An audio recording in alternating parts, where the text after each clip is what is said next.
अखिल भारतीय मराठी पत्रकार परिषद संलग्न चंदगड तालुका पत्रकार संघाचे DBC लाईव्ह न्यूजमध्ये मी शुभांगी पाटील आपलं सहर्ष स्वागत करत आहे।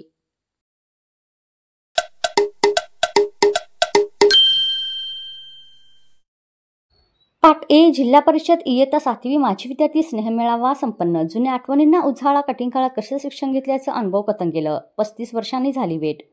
तिलारी धरण होण्यापूर्वी पाटयेसारख्या ग्रामीण भागात कुठल्याही प्रकारच्या सोयी सुविधा नाही, वीज पुरवठा व्यवस्थित नाही। पावसाळ्यात लाकडी साकव पार करून नदी नाल्यात उतरून कशा प्रकारे गावातील जिल्हा परिषद शाळेत 1ली ते 7वी पर्यंत शिक्षण घेतलेल्या 1990-91 मधील इयत्ता 7वी माजी विद्यार्थी शिक्षक वर्ग यांचा स्नेहमेळावा नुकताच ससोली पाटी पुनर्वसन जिल्हा परिषद शाळेत पार पडला।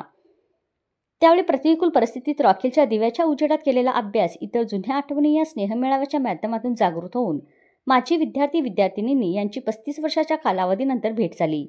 त्यामुळे प्रत्येकाच्या चेहऱ्यावर समाधान दिसत होतं। तिलारी धरणामुळे विस्थापित झालेल्या पाटयेगाव हा ग्रामीण भाग डोंगराळ जंगल कपारीत तिलोत्तमा नदीकाठावर वसलेलं गाव।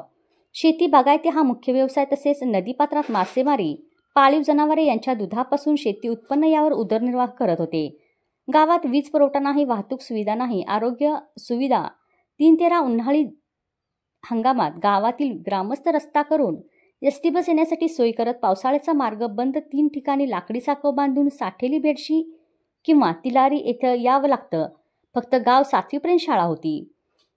मूळ गावातील जिल्हा परिषद शाळेत शिक्षण घेतलेल्या इयत्ता 7वी मधील माजी विद्यार्थी तसेच या मुलांना शिक्षणाचे धडे दिले ते माजी शिक्षक यांच्या उपस्थितीत हा स्नेह मेळावा रविवारी जिल्हा परिषद शाळा पाठे पुनर्वसन ससोली येथे पार पडला। यावेळी सर्व विद्यार्थी आणि गुरुवर्य यांचे आशीर्वाद घेऊन नंतर प्रार्थना, राष्ट्रगीत गाऊन नंतर विद्यादेवी सरस्वती फोटोपूजन, दीप प्रज्वलन करून स्नेह मेळाव्याला सुरुवात झाली। यावेळी अनेक माजी विद्यार्थी यांनी गावात 7वी पर्यंत शिक्षण घेऊन पुढे साठेली बेडशी, दोडामार्ग, सावंतवाडी इतर ठिकाणी कशा प्रकारे शिक्षण घेऊन आपली कशी वाटचाल केली ते सांगितलं। अनेक माजी विद्यार्थी महिला यांनी आपलं किस्सेही सांगितले। मूळ गावात शिक्षणाची गोडी वेगळी होती। ते वातावरण, परिसर, नैसर्गिक साधन सामुग्री हे पुन्हा कधीच बघायला मिळणार नाही, असंही त्यांनी यावेळी व्यक्त केलं। यावेळी पाटेगावातील माजी विद्यार्थी विक्रम गवस, रविकांत गवस, धनंजय गवस, सोमा गवस, अभिनाथ गवस, उल्हास गवस, सखाराम गवस, तुकाराम गवस, नारायण गवस, निलेश गवस, संतोष गवस, संतोष नाना गवस, लक्ष्मण सावंत, माणिकराव देसाई, संतोष विष्णू गवस, किशोर देसाई, श्याम नाईक, प्रताप देसाई, दीपक गवस, अंकुश गवस, निलेश गवस, उज्ज्वला गवस, रेश्मा नाईक, प्रमिला गवस, उज्ज्वला पाल, माजी विद्यार्थी शर्मिला गवस, नेत्रा देसाई, नीलम दळवी, ज्योत्स्ना सावंत, ज्योती गवस, वर्षा सावंत, कल्लापा माझगावकर, भीमा सडेकर, प्रतिकला गवस, सुचिता नाईक व विद्यार्थी उपस्थित होते। प्रथम ग्रामदेवता व सातेरी देवीचं दर्शन घेतलं। विविध कार्यक्रम पार पडले व सर्व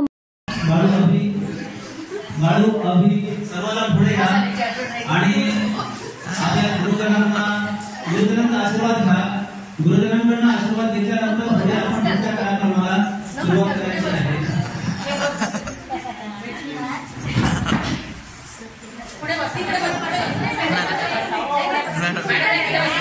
संपूर्ण लोकातील गुरु आपल्या समोर आहे।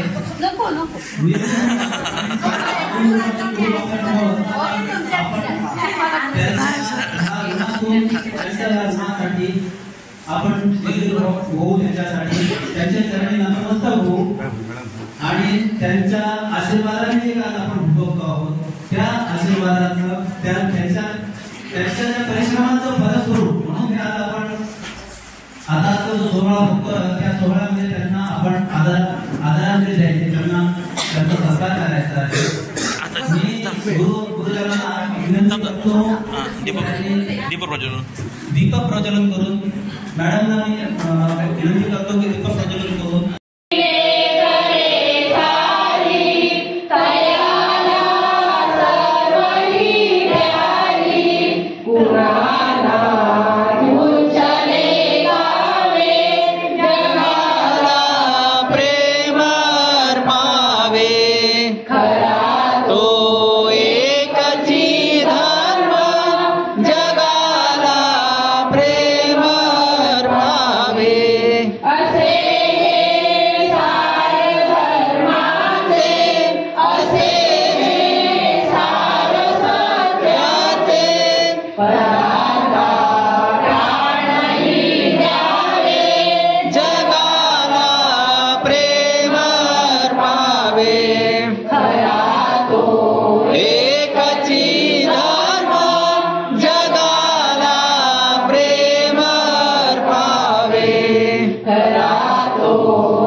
धन्यवाद. मी Shubhangi Patil, DBC live news करीत.